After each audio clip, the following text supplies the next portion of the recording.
Title: Left Behind in Florence by Odell Vance. They say travel reveals who people truly are, but I never expected to learn my family would leave me behind in a foreign country on purpose. Hi, I'm Odell Vance, youngest of three, the quiet one, the peacemaker, the girl who always said, "It's fine," even when it wasn't. For most of my life, that's how I survived birthdays, holidays, and even funerals, by swallowing every insult and shrinking to fit into a family that never truly saw me. This trip to Italy was supposed to be different. A chance to reconnect, or so my sister Selene claimed. A fresh start. "Just us girls," she said, sending me a hard-eyed photo of the Amalfi Coast. I was hesitant at first, but a part of me wanted to believe it.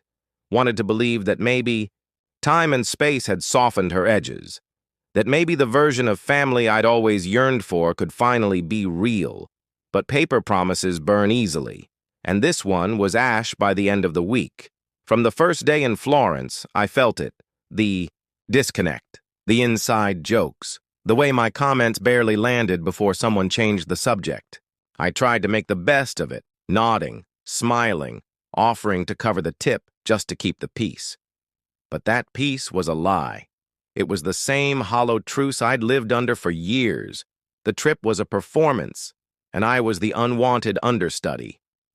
Selene and her friends were always 2 steps ahead, planning excursions without me, whispering behind wine glasses, changing itineraries without notice. I chalked it up to forgetfulness, to the chaos of travel.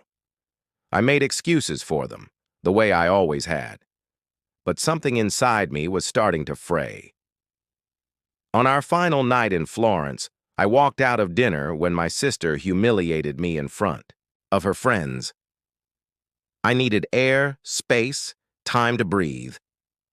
I told her I'd meet them back at the hotel, except when I arrived, the hotel lights too bright, the air too cold. They were gone. Bags, room, everything. Gone. They'd checked out without me. No note, no apology, no explanation. Just a glittery backpack that wasn't mine, and a folded note inside. "Try not to cry, it's embarrassing." I'd been stranded, alone, with no ID, no wallet, no passport, in a city I didn't know, a city I no longer trusted. It wasn't a mistake. They planned it. But what hurt even more than the abandonment was what came next. Scrolling Instagram, seeing a photo of them smiling at a train station. The caption, "When dead weight disappears on its own. Good vibes only." Liked by my mother. No one called to check if I was safe. No one asked if I was okay. They weren't punishing me. They were erasing me. But I didn't disappear. I bought a train ticket to Rome with 20 borrowed euros and a charger. I tracked them to their hotel. I heard what they said behind closed doors. I stood outside that room listening to them tear me apart with laughter. They didn't just leave me. They rewrote me, turned me into a punchline. And I walked away, not just from the hotel, but from the version of myself who would have begged for a seat back at their table. I left the key card on the floor and stepped into the Roman twilight. With no plan, no map, and more clarity than I'd had in years. Then something changed. I posted my story, not for revenge, for truth. And the truth hit harder than they expected. Messages flooded in, strangers, cousins, co-workers, people who saw themselves in my pain. "This happened to me too," they said. "Thank you for speaking it out loud." My family tried to silence me, tried to weaponize professionalism against me, calling my workplace, accusing me of instability. But I had receipts, screenshots, statements, evidence, the paper trail they thought I was too meek to keep. They came for me. First my mother, then Selene, then Zinnia, the ringleader, the one who always kept her claws painted and her lies polished. But I wasn't that girl anymore. Not the one who stayed quiet to keep the peace. Not the one who apologized for being an emotional inconvenience. I met them with lawyers, proof, and finally, boundaries. My sister forged power of attorney documents, My mother claimed it was all a misunderstanding, and I, finally, stood my ground. I didn't want revenge. I wanted release, and I got it. Because the truth doesn't just set you free. It builds a door in a wall you never thought you could escape. Remember sitting at a cafe near Trastevere, sipping bitter espresso and watching the city breathe. A former classmate from college, Calder, ran into me. He told me he still remembered my graduation speech, that even then I had a fire most people couldn't name. "You've always stood up for the underdog," he said, "even when it meant standing alone." That sentence stayed with me. Because maybe that's who I am. Not a victim, but a witness. A chronicler of quiet wars fought behind smiles and family photos.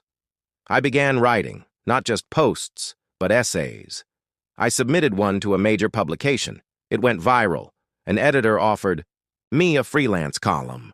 People wanted to hear the truth about survival, about what it means to grow up being everyone's emotional dump truck, and finally say, no more. I started therapy, real therapy, where I spoke about the wounds I'd hidden for decades.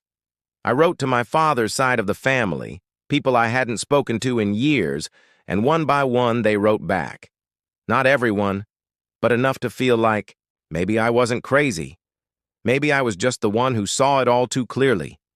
I built something new, a scholarship in my name, a retreat for women estranged from their families, a podcast that talked about emotional recovery with brutal honesty. My voice wasn't just surviving anymore, it was resonating.